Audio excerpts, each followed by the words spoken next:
esteja atento agora aos próximos minutos no Açores Hoje, porque vamos partilhar consigo o culto da Igreja Evangélica da Assembleia de Deus dos Arrifes, porque o passado domingo foi dia de batismos.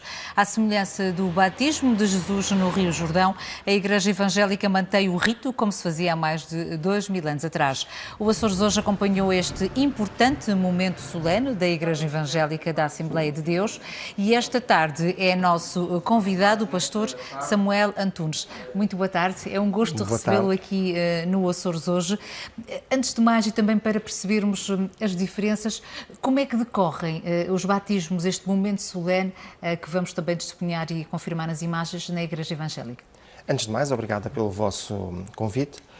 O batismo é simples. Quando nós lemos o texto bíblico, a ideia que nos dá é que Jesus entrou dentro da água, do rio, foi mergulhado dentro da água e saiu. Portanto, o batismo, basicamente, do ponto de vista daquilo que acontece fisicamente, é isso. A pessoa entra dentro, não do rio, mas de um tanque, por uma questão de facilidade.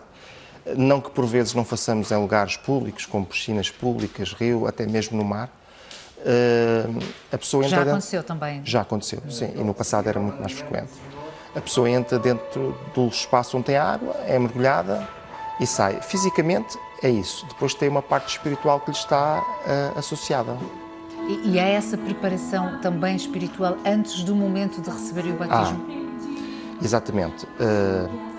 A Bíblia fala que foram batizados os que de bom grado receberam a palavra. Quando se refere à palavra, refere-se diretamente à palavra de Deus. Então é preciso que a pessoa, antes de dizer se recebe ou não, antes de ter esse ponto em que vai decidir se recebe ou não, primeiro tem que conhecer. Ninguém pode receber alguma coisa que não conhece. Então, durante um tempo, a pessoa tem um tempo para ter contacto com a palavra de Deus, perceber. Mais importante, às vezes, do que ler, do que ouvir, é perceber. E depois a pessoa diz, eu quero ou eu não quero. Na hora do batismo, de forma simbólica, isso é perguntar. Se a pessoa quer ou se não quer, se quer continuar, se não quer continuar. E então, quando nós chegamos ao ato batismal, é uma parte física de algo espiritual também. E é por essa razão de a pessoa ter a certeza do gesto que vai realizar, dessa simbologia, que na Igreja Evangélica os batismos são feitos já numa idade mais adulta. Pois, eu não posso perguntar a uma criança, nem lhe posso ensinar alguns princípios, nem lhe posso perguntar. Ou melhor, eu posso perguntar, ele é que não vai responder. A idade de decisão requer alguma maturidade para a pessoa entender, para a pessoa compreender e também requer alguma maturidade para a pessoa dizer eu quero aplicar isto à minha vida. Ora, isso não é possível numa idade muito nova, com criancinhas muito novas. Quando nós olhamos para os batismos no Novo Testamento, nós encontramos adultos sendo batizados. O próprio Jesus foi batizado adulto. A palavra arrependimento aparece nos Evangelhos muitas vezes junta com a ideia do batismo. Uma criancinha não consegue arrepender-se de uma forma correta, porque não percebeu o que é que fez mal, não percebeu o que é que devia ter feito, e então isso fica relegado para o mundo dos adultos. Mas em criança existe algo semelhante também, pelo menos que é a entrega a Deus, o momento da apresentação aos outros membros da comunidade, aos outros irmãos dos recém-nascidos e não só. Sim. No Velho Testamento, e agora temos que andar muito mais para trás no tempo de Jesus, Deus deu uma ordem a Moisés. E a ordem que ele deu foi que os filhos de Arão e os seus filhos, e estamos a falar da classe sacerdotal, eles tinham uma responsabilidade. Eles deveriam pegar nas crianças, nas crianças pequeninas, que teriam que ser trazidas pelos pais. Essas crianças, era-lhes dito alguma coisa, era-lhes dito o Senhor te abençoe e te guarde, e nós queremos que Deus nos abençoe e que nos guarde, e muito mais para os nossos filhos, criancinhas ainda, numa altura em que temos consciência que eles ainda não o podem fazer sozinhos. E queremos algo mais, dizia lá mais, o Senhor sobre ti resplandeça o seu rosto e te dê a paz. Que Deus tenha a sua cara, a sua atenção voltada para ti. É interessante que nós às vezes dizemos, eu quero que os meus filhos fiquem, olha, eu quero que fiques aqui mesmo, que eu quero que estejas debaixo dos meus olhos, quero estar a olhar para ti. Naquele conceito de eu quero estar a guardar-te. Para te proteger. Para te proteger. E esse conceito é relegado para Deus. Numa altura em que a criança não decide, que são os pais que decidem, eles dizem, eu quero que Deus te proteja porque eu não vou conseguir proteger-te sempre. Então eu quero deixar que Deus faça isso por mim. É esse o conceito. Ora-se a Deus pedindo as bênçãos de Deus para a criança e é feito com base nesse princípio. Quando chegamos a Jesus, ele de alguma forma vai buscar o princípio. E ele diz, deixai vir a minhas crianças. As crianças não servem para muito, elas não se conseguem fazer nada. Não, não, não. Deixem vir a minhas crianças. Delas é o reino dos céus. De vocês, vamos ver. Mas delas é o reino dos céus. Como que deixando as crianças que ainda não conseguem decidir, que elas têm um lugar... Possam ter esse caminho. Exatamente. Não, e têm um lugar já destinado a elas enquanto estão na idade que não têm capacidade para decidir o bem ou o mal. E por isso vive-se o culto durante muitos anos, independentemente de já se estar ou não batizado. É possível fazer-se isso? Vive-se o culto... Praticando o culto mesmo ainda sem ter recebido o batismo? Sim, sim, sim, sim. Qualquer pessoa pode participar no culto, qualquer pessoa pode estar no culto. O batismo é um ato também de obediência. Eu não falei há bocadinho quando falei que as pessoas decidiam. Jesus disse, ide, ensinai e batizai. Ora, o ensino é importante, mas o batismo é importante. Então, são necessárias estas duas coisas, ensinar e batizar. Quando a pessoa compreende o ensino, compreende que quando está sendo batizado ou quando está aceitando o batismo, está cumprindo algo que Jesus recomendou para a nossa vida e que nós, em obediência, devemos fazê-lo. Então, não é só o ato de eu quero fazer isto porque eu compreendi e eu quero seguir Jesus, é um ato físico, mas é também um ato de obediência. Porque simbolicamente, e isto nós vemos expresso isso na Igreja Evangélica, quando ele sai das águas, neste caso a pessoa que foi batizada, está a declarar também que ressurgiu para viver uma nova vida em Jesus Cristo. Exatamente. É essa a simbologia desse gesto. A Bíblia e é uma fala... cerimónia anual?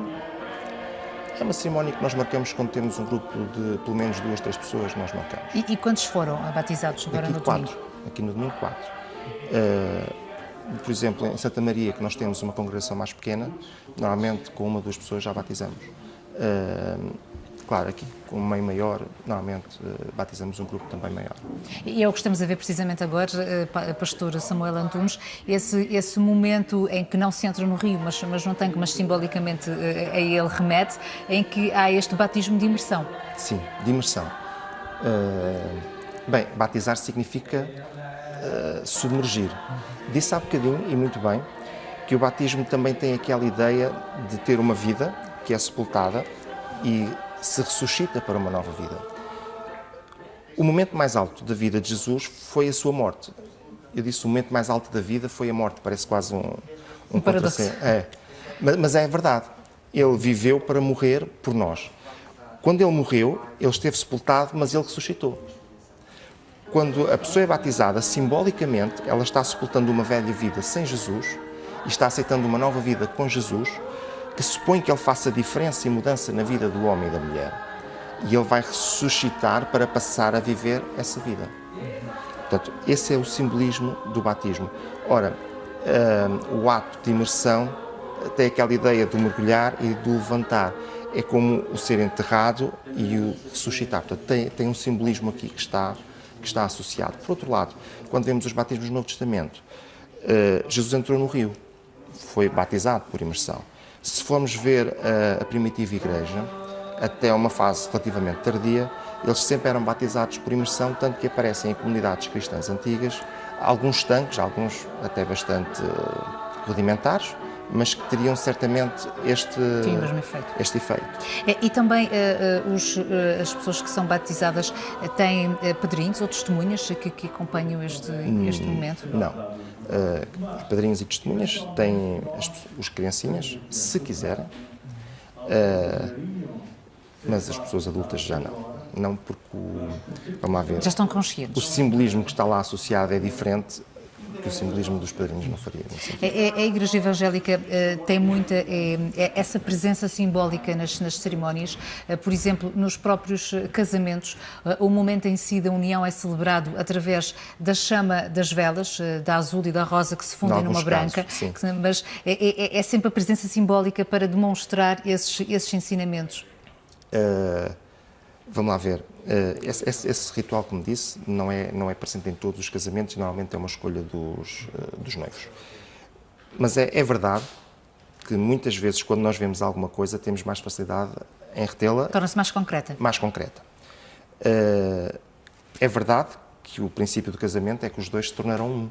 É isso que está lá na Bíblia. Portanto, e isso é o que aquilo faz. Duas velas, uma azul e uma rosa, na hora do casamento apagam-se e acendem uma vela branca. No caso do batismo, o princípio do ser crucificado, sepultado e ressuscitar, ele está muito bem interiorizado com cada uma das pessoas como uma decisão. Deus mudou a minha vida, mas eu também mudei a minha vida. Deus mudou a minha vida, mas eu não vou deixar que Ele faça tudo, porque eu também posso fazer muita coisa. E esta mudança de vida, ela é simbolizada também no batismo. Fala com frequência também da Bíblia, invocando aquilo que está escrito, porque também no culto é isso que acontece. Há uma leitura em conjunto, há uma interpretação para uma percepção também daquilo que está escrito na Bíblia. Isso é muito frequente nas cerimónias religiosas e no culto, na igreja. Muito frequente, se calhar é pouco. É sempre. É sempre. Vamos lá ver, a nossa única regra de fé é a Bíblia. Se a nossa única regra de fé é a Bíblia, a única coisa que nós temos é a Bíblia. Ela precisa de ser entendida, compreendida, passada para as pessoas, lida pelas pessoas, para que as pessoas possam ler, possam compreender, possam interiorizar. E é esse o exercício que fazem no culto? Fazemos sempre. Aliás, nós estamos celebrando os 500 anos da Reforma, e um dos grandes feitos da Reforma, que já tinha sido ensaiado antes, foi passar a Bíblia para a mão do povo numa língua e numa linguagem que o povo entenda. Porquê que é importante que as pessoas entendam? Se nós entendemos que a Bíblia é a palavra de Deus, Deus sendo um ser tão inteligente, não ia escrever uma coisa para que eu não entendesse. Então ele escreveu um texto para mim para eu não entender, não faz sentido. Então ele escreveu um texto de forma que eu tenha capacidade de o entender. Agora cabe-me a mim fazer algum esforço para o ler, para o conhecer e para o entender. Nesta dinâmica, em todos os nossos cultos, em todos os nossos serviços, nós temos a leitura da Bíblia e quase sempre temos a interpretação da Bíblia. Inclusivamente, temos classes para crianças, desde o berçário, com a interpretação da Bíblia, porque eu não posso explicar o que explico, por exemplo, a jovens universitários ou de 18 anos, a uma criança de 3 anos. É dirigida à faixa etária. Claro. Também, há pouco vimos e percebemos isso nas imagens, há uma forte presença da oração através da música. A música está sempre presente. Vamos lá ver, a própria Bíblia, ela está cheia de música, por todo lado. A música é uma forma de oração, é uma forma de adoração, e eu costumo dizer muitas vezes que a música é como um veículo, porque nos leva, através de uma melodia, a algum sítio. E lá dentro desse veículo estão os ensinamentos. Está mais alguma coisa. Às vezes não são só os ensinamentos, às vezes são chamadas de atenção para nos levar mais perto de Deus, para nos fazer pensar na nossa vida, como é que nós a estamos vivendo. E isso, a música, como um veículo, consegue nos transportar e levar-nos até onde ela realmente pretende. E, Pastor Samuel Antunes, na Igreja Evangélica é possível a pregação e a orientação espiritual ficar a cargo de uma senhora? É sim, senhor. Aliás, se for no próximo domingo, nós vamos ter a celebração do chamado Dia da Escola Dominical. A Escola Dominical é um espaço para jovens, crianças e adultos. Quase tudo está a cargo de senhoras, porque são muito mais senhoras do que homens a fazer este tipo de trabalho. Inclusivamente, no Ministério Pastoral, existem algumas senhoras que estão a fazê-lo na Assembleia de Deus e não só, noutras igrejas evangélicas também. Promovem também, com muita frequência, retiros para jovens. Nessas circunstâncias, refletem sobre várias temáticas também? A fase da juventude é uma fase muito própria da vida. É uma fase de decisões. Eu costumo dizer que é uma fase onde há muita força, onde já se consegue fazer praticamente tudo, mas falta as ideias estarem exatamente no sítio que devem estar, a força ser utilizada exatamente com a força que deve ser para cada uma das coisas. Então, eles precisam muito de refletir. Por outro lado, têm uma grande disponibilidade para aprender e também têm uma grande disponibilidade para fazer, porque muito da vida cristã é vivida, não é apenas teórica. Então, eles têm essa disponibilidade também. Por outro lado, eles têm uma linguagem própria. Os jovens têm a sua maneira de ser, a sua própria linguagem. E, normalmente, nestes retiros de jovens, é a nossa possibilidade de falar para um público apenas jovem, com temas muito próprios deles. Não faz sentido eu falar numa igreja onde tenho, por exemplo, 10 jovens e 50, 100, 200 pessoas e agora ir falar de namoro. Não faz muito sentido, mas se calhar é uma temática que eles precisam de ouvir. E há momentos específicos É para um isso. momento específico para isso. Se calhar precisam de ouvir falar de desporto. Se for falar de desporto aos velhinhos, eles dizem nunca mais eu vou jogar futebol.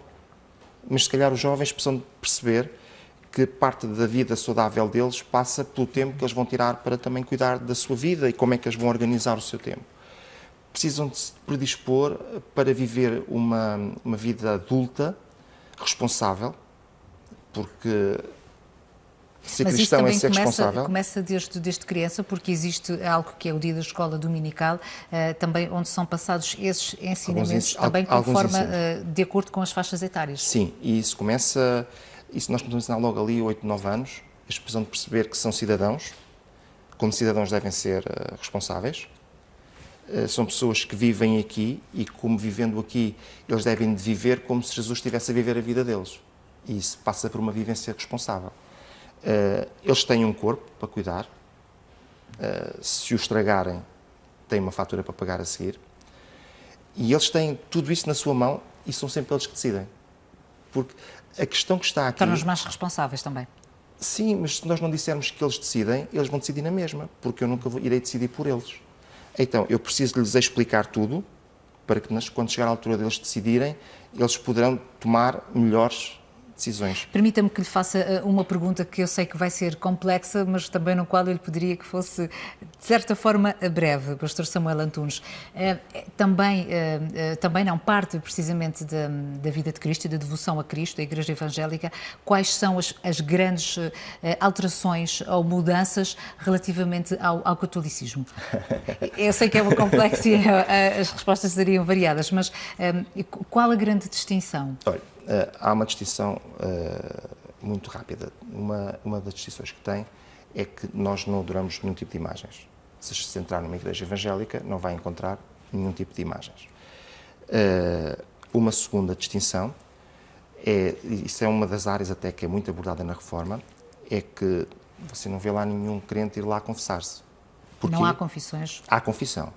Não há confissão a nenhum de nós, há confissão diretamente a Deus. Acreditamos que Jesus Cristo é o nosso mediador e que nós podemos falar diretamente com Deus, o Pai, através da pessoa de Jesus. Então não é preciso ninguém no meio. Estas são duas das grandes áreas. A nossa liturgia é muito diferente. Nós aceitamos, por exemplo, Maria como uma mulher especial e como mulher especial ela continua sendo sempre mulher. Ela é mãe de Jesus enquanto homem, mas ela não é mãe de Jesus enquanto Deus, e Jesus tinha as duas naturezas. Portanto, Jesus é filho de Deus e é filho de Maria apenas enquanto homem. Uma outra, e talvez poderei ficar por aqui para não me alongar mais, tem a ver com a nossa organização. Portanto, nós não temos uma organização dependente de um Papa, nem entendemos que fosse assim o funcionamento das igrejas no Novo Testamento. As igrejas são autónomas, ainda que se agrupam em grupos. Eu estarei dentro em breve na convenção em Lisboa, onde estarão todas as Assembleias de Deus do país representadas, mas isso não deixa que as igrejas sejam autónomas e que não tenham dentro dos locais, dentro da própria igreja, um grupo de homens e mulheres que decidem todos os destinos da igreja. Muito obrigada, Pastor Samuel Antunes. Foi um gosto enorme tê-lo connosco aqui no Açores hoje, também para conhecermos um pouco melhor a Igreja Evangélica. Muito obrigada. Até uma próxima. O Açores hoje acompanhou uma das cerimónias mais importantes da Igreja Evangélica da Assembleia de Deus, neste caso o batismo, um ritual que permanece semelhante àquele que aconteceu a Jesus Cristo há mais de 2000 anos atrás.